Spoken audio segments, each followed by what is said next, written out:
നീ ആഗ്രഹിച്ച പോലൊരു സാവകാശം. പക്ഷേ ആ സാവകാശം ഒരു ഇടവേള മാത്രമായിരിക്കണം. സ്നേഹിക്കുന്നവർക്ക് നമ്മൾ ആശ്വാസം മാത്രമേ പകരാവൂ. ഇനി ഒരിക്കൽ കൂടി അങ്ങനെ സംഭവിച്ചാൽ മാഡത്തിന്റെ റെസ്പോൺസിബിലിറ്റി ചെറുതല്ല. കിരീടിനെ റിലീസ് ചെയ്യില്ലെന്നാണ് ഷമീട്ട് പറയുന്നത്.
ഞാൻ പോയിരുന്നു, കണ്ടു.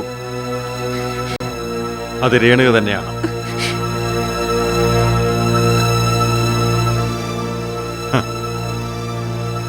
പക്ഷേ ഇപ്പോഴും വിജയിച്ചിരിക്കുന്ന നീ തന്നെയാണ്. രേണുക ഇപ്പോഴൊരു വല്ലാത്ത ഘട്ടത്തിലാണ്. മനോനിലയാകെ തകർന്നിരിക്കുന്നു. രേണുകയ്ക്ക് പഴയതൊന്നും ഓർമ്മയില്ല, ആരെയും തിരിച്ചറിയുന്നുമില്ല. എന്ന് കരുതി ഈ അവസ്ഥയ്ക്ക് മാറ്റമൊന്നും ഉണ്ടാവില്ലെന്നും വിചാരിക്കരുത്. നീ ആഗ്രഹിച്ച പോലൊരു സാവകാശം. പക്ഷേ ആ സാവകാശം ഒരു ഇടവേള മാത്രമായിരിക്കണം. രേണുക പഴയ അവസ്ഥയിലേക്ക് തിരിച്ചു വരുന്നത് വരെയുള്ള ഒരു ഇടവേള. അതിനോടകം എൻ്റെ മോള് യാഥാർത്ഥ്യങ്ങളോട് പൊരുത്തപ്പെടണം. ഒരു തയ്യാറെടുപ്പ്, എന്തിനെ നേരിടാനുള്ള ഒരു തയ്യാറെടുപ്പ്. പപ്പയ്ക്കത് പ്രതീക്ഷിക്കാവല്ലോ, അല്ലേ?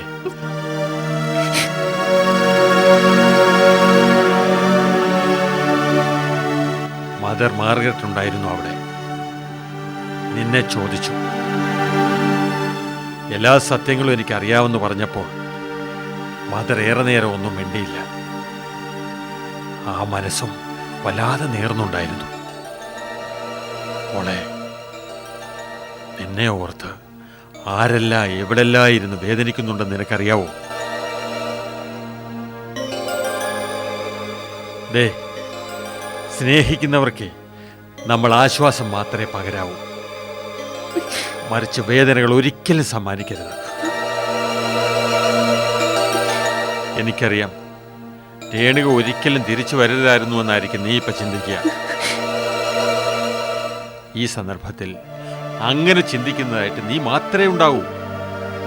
ഗിരി, ശാലിനി, അവരുടെ കുടുംബം എല്ലാവരും സ്വയം മറന്ന് ആനന്ദിക്കുകയാണ്. അതുപോലെ എൻ്റെ മോക്ക് സന്തോഷമായിട്ടിരുന്നുകൂടെ? ദേ, എല്ലാം ദൈവം നിന്നെ ഏൽപ്പിച്ച കടമകളാണെന്ന് ആശ്വസിച്ചുകൂടെ?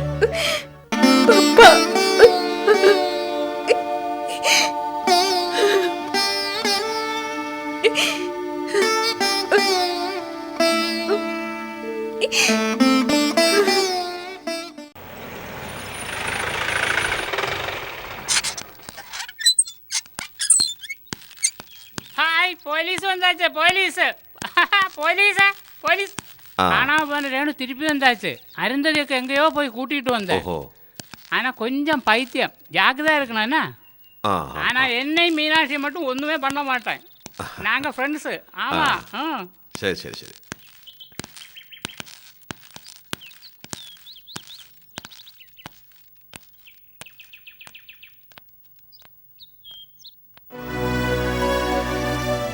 വരൂ സാർ.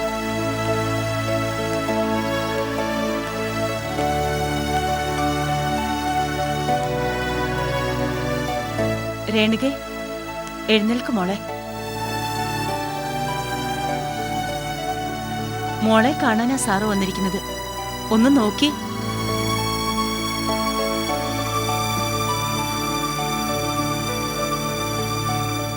ഇതുവരെയും ഒരു ചെറിയ മാറ്റം പോലും പ്രകടമായിട്ടില്ല സർ.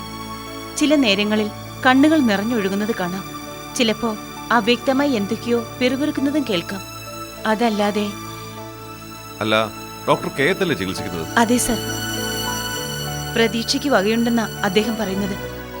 ആ, പിന്നെയൊക്കെ ദൈവത്തിന്റെ കയ്യിലാണല്ലോ. അതെ, ശുഭപ്രതീക്ഷകൾ മാത്രമാണല്ലോ എല്ലാവരെയും നിലനിർത്തുന്നത്. ടീച്ചറെ കുറിച്ച് വല്ല വിവരവും? ഇതുവരെ ഒന്നും ഉണ്ടായിട്ടില്ല. അറ്റ്ലീസ്റ്റ് ഒരു ഫോൺ കോൾ പോലും.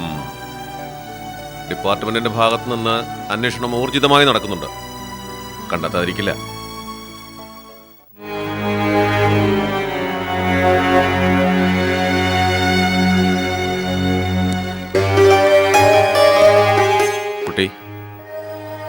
കുട്ടിക്ക് എന്താ സംഭവിച്ചത്? പറയൂ. കുട്ടി ആരാ ഉപദ്രവിച്ചത്? പറയൂ. Come on.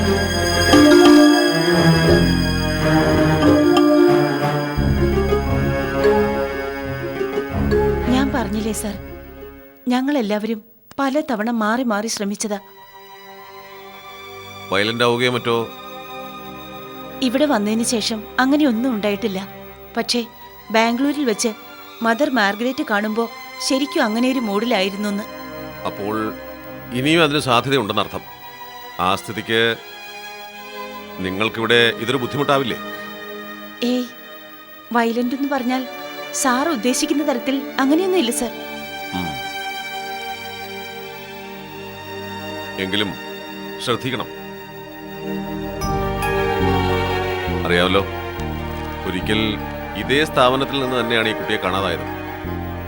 ഇനി ഒരിക്കൽ കൂടി അങ്ങനെ സംഭവിച്ചാൽ മാഡത്തിന്റെ റെസ്പോൺസിബിലിറ്റി ചെറുതല്ല. എനിക്കറിയാം സർ.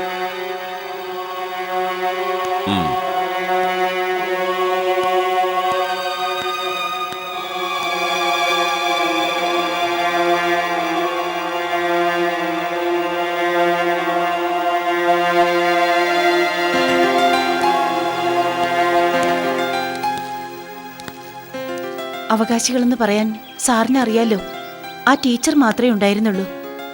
രാധികയില്ലാത്ത സ്ഥിതിക്ക്. I C. മറ്റു റിലേറ്റീവ്സ് ആരെങ്കിലും? അങ്ങനെ ആരെങ്കിലും ഉള്ളതായിട്ട് അറിയില്ല സർ. അഥവാ ഉണ്ടെങ്കിൽ തന്നെ ഇങ്ങനെയൊരു സാഹചര്യത്തിൽ അവരാരെങ്കിലും മുന്നോട്ട് വരാൻ തയ്യാറാവോ? അതും ശരിയാണ്. ബൈ ദ വേ, ആ രാധികയുടെ ഹസ്ബൻഡ് ധനപാലിന്റെ സ്റ്റാൻഡ് എന്താണ്? അയാൾ ഇതുവരെ ഒന്നും വരിക കൂടി ചെയ്തിട്ടില്ല. അല്ല, വന്നിട്ടും വലിയ വിശേഷമൊന്നുമില്ല. സാറിനറിയില്ലേ, അയാൾ ആളത്ര കറക്റ്റല്ല. രേണുകയുടെ കേസുമായി ബന്ധപ്പെട്ട് പോലീസും അയാളെ മുമ്പ് സംശയിച്ചിരുന്നു. നിങ്ങൾ ജീപ്പ് ഇരുന്നു. ശരി സാർ. ഓക്കെ മാഡം, എന്തുണ്ടെങ്കിലും ഉടനെ എന്നെ ഇൻഫോം ചെയ്യണം. ரேணுகா வந்தாச்சு. என் அம்மையா காணுமே. அம்மா போய் எத்தனை நாளாச்சு காணுமே. இந்த போலீஸ்கிட்ட சொல்லுங்களேன், അനന്തു അമ്മാவை കൂട്ടിട്ട് വர்றது. അനന്തുവിന്റെ അമ്മ ഡാൻസ് പഠിപ്പിക്കാൻ പോയതല്ലേ, അമ്മ ഇങ്ങു വന്നോളും. അനന്തു മീനാക്ഷിയുടെ അടുത്തേക്ക് ചെല്ല്. മീനാക്ഷി രേണുചേച്ചിയുടെ അടുത്ത് ഒറ്റയ്ക്കല്ലേ, ചെല്ല്. അമ്മ പോയിട്ട് എത്ര നാളാச்சு, இன்னும் കാണുമേ. எனக்கு அலவாயும் கொண்டு வரல. நீங்க எல்லாரும் சேர்ந்து என்ன பറ്റിச்சு மாட்டுறாங்க.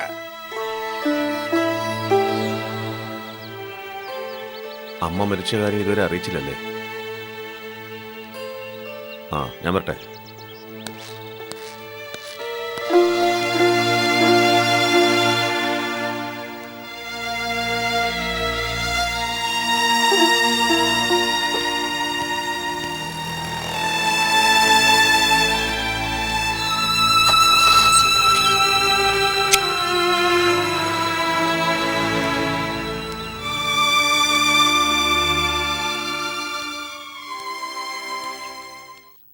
ആ, ചെയ്യാം. ആ, ആയിക്കോട്ടെ. ശ്യാമേട്ട, ഗിരിയേട്ട് ഇപ്പൊ കുറ്റമൊന്നും ചെയ്തിട്ടില്ലെന്ന് എല്ലാവർക്കും മനസ്സിലായില്ലേ? പിന്നെന്താ? ശാലു, നീ പറയുന്നത് ശരി തന്നെയാണ്. രേണുക മടങ്ങി വന്നിടത്തോളം ഗിരി നിരപരാധി തന്നെയാണ് എന്ന് കരുതി ഉടനെ ചെന്നങ്ങ് റിലീസ് ചെയ്യാൻ പറ്റുമോ? അതെന്താന്നാ ഞാൻ ചോദിച്ചേ. നിയമത്തിന് അതിൻ്റെതായ ചില പ്രൊസീജിയേഴ്സ് ഒക്കെ ഇല്ലേ? എന്ത് പ്രൊസീജിയേഴ്സ്? മടങ്ങി വന്നിരിക്കുന്ന രേണുക തന്നെയാണെന്ന് ആദ്യം കോടതിക്ക് ബോധ്യം വരണം. അതിനായി കേസ് വിശദമായിട്ട് വീണ്ടും പഠിക്കണം. കൊല ചെയ്തുവെന്ന് കോടതിയിൽ ഗിരി ഏറ്റുപറയുകയും കോടതി അതിന്മേൽ വിധി പ്രഖ്യാപനം നടത്തുകയും ചെയ്താണ്. ഈ സാഹചര്യത്തിൽ വിശദമായ ഒരു അന്വേഷണത്തിന് ഗിരി വിധേയനാണ്. എനിക്കൊന്നും മനസ്സിലാവുന്നില്ല.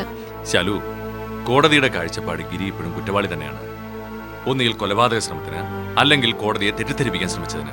രണ്ടായാലും കുറ്റം നിസ്സാരമല്ലല്ലോ. അപ്പോ ഗിരിയേട്ടനെ റിലീസ് ചെയ്യില്ലെന്നാണ് ഷാമേട്ട് പറയുന്നത്? എന്നല്ല, തൽക്കാലം നമുക്ക് ജാമ്യത്തിന് ശ്രമിക്കാം. ഇനി പുനർവിചാരണ കഴിഞ്ഞാൽ പോലും ഒരു ചെറിയ ശിക്ഷ അത്രേ ഉണ്ടാവുള്ളൂ. ഏതായാലും കൊലക്കേറിൽ നിന്ന് രക്ഷപ്പെട്ടില്ലേ, അതല്ലേ ശാലു ഏറ്റവും വലിയ ആശ്വാസം. അപ്പോ ഗിരിയേട്ടന് ജാമ്യം കിട്ടില്ല ഷാമേട്ട? ഇന്ന് ഞാൻ അതിന് വേണ്ടതൊക്കെ ചെയ്യാം. നീ സമാധാനമായിട്ടിരിക്കുക. എനിക്കിപ്പം വേറൊരു കാര്യത്തിലെ ശാലു ഏറ്റവും അധികം സന്തോഷം. നിന്നെക്കുറിച്ച് അവരുടെ തെറ്റിദ്ധാരണകളെല്ലാം മാറിയില്ലേ? നിന്റെ ജാതകദോഷം കൊണ്ടാണ് ഗിരിക്ക് കൊലക്കയറ് വിധിച്ചെന്നായിരുന്നല്ലോ കഞ്ചനാമ്മയുടെ ആരോപണം. ഗംഗ അവരത് പറഞ്ഞ് വിശ്വസിപ്പിക്കുകയും ചെയ്തു. ഗംഗ ഇപ്പൊ ഏറെ സന്തോഷിക്കുന്നുണ്ടാവും. നിന്നെ കുറ്റപ്പെടുത്തിയതിൽ വിഷമിക്കുന്നുണ്ടാവും. ശ്യാമേട്ടൻ വേഗം വീട്ടിലേക്ക് ചെല്ല്. ഗംഗേച്ചിയും മറ്റും അറിഞ്ഞിട്ടില്ലെങ്കിൽ വേഗം ചെന്ന് പറയും. ഞാൻ വൈകിട്ട് വരാം.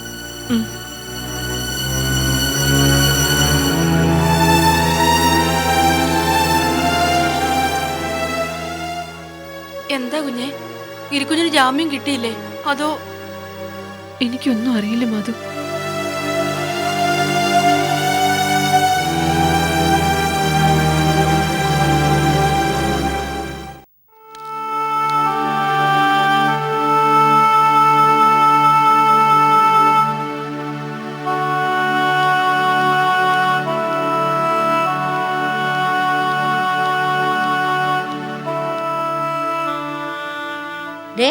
ഇങ്ങനെ ദുഃഖിച്ചിരുന്നിട്ടൊന്നും ഒരു കാര്യമില്ല.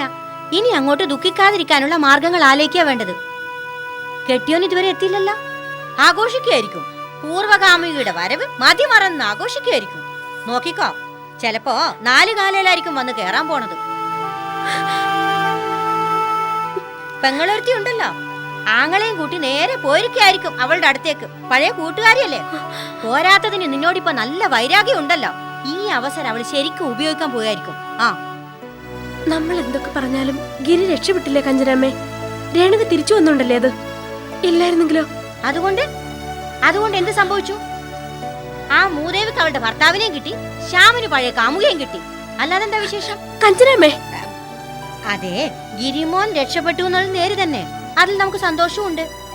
അതിപ്പോ രേണുക തിരിച്ചു വന്നില്ലായിരുന്നെങ്കിലും ഗിരിമോന്റെ ജീവൻ രക്ഷിക്കാനുള്ള ഉപായല്ല വാരിത്ത് അദ്ദേഹം പറഞ്ഞു തന്നിട്ടുണ്ടായിരുന്നില്ലേ?